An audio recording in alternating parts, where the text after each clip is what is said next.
nice crowd here for tonight's performance with the Southwest String Quartet. They have played all over the state, and we're very fortunate to have them not only tonight, but also tomorrow night, and they're also doing some residencies around for the schools and a busing tomorrow and Wednesday. So they're going to be in our community for about 3 days and bringing some outstanding music to our kids as well as the general public tomorrow night. So thank you for coming out and making them feel welcome. Before we get started, I'd like to thank Freeport-McMoran for helping us sponsor this event, and the Eastern Arizona Courier for giving us a lot of good publicity to get the word out that they are here. And before we get started, I'd like to have you put a date on your calendars for December 10th. We're going to have the Mariachi Los Rebeldes. They'll be in, I believe they're going to be performing at Eastern Arizona College. But yes, try and keep that on your calendars. We're expecting the tickets to go pretty fast. Mariachis tend to be popular, so try and remember that. But that's December. Tonight we have the Southwest String Quartet. Please make them feel very welcome in our community.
Come out this evening to share our music with you.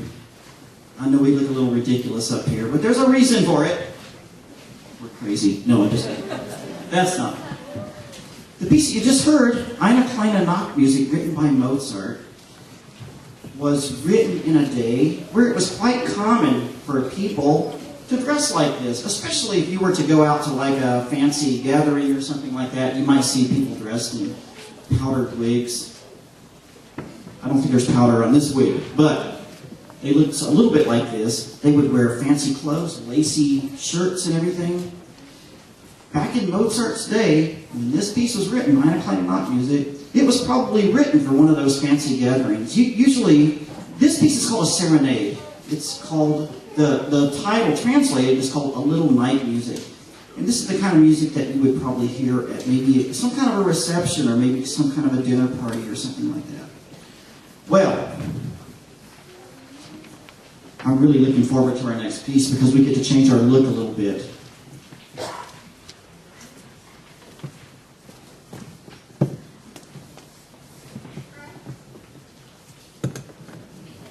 That's better.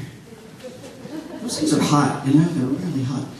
Anyway, we're going to continue our program with music that, actually, I'm sure everybody would find this kind of music more familiar, perhaps. This is called bluegrass country.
That's one of our favorite pieces. We love playing the more energetic kind of pieces like that. It's amazing what variety of music that you can get out of these instruments. Basically, we think of these instruments, not all the time, but a lot, we think of them as playing classical music. But as you can see, the music we just played, that's like fiddle music, isn't it? Well, a violin and a fiddle is really the same instrument. These instruments can even play jazz, believe it or not. Our next piece is by the British composer Richard Rodney Bennett. And he was born in 1936. To my best knowledge, I think he's actually still alive. I guess I don't need this hat anymore.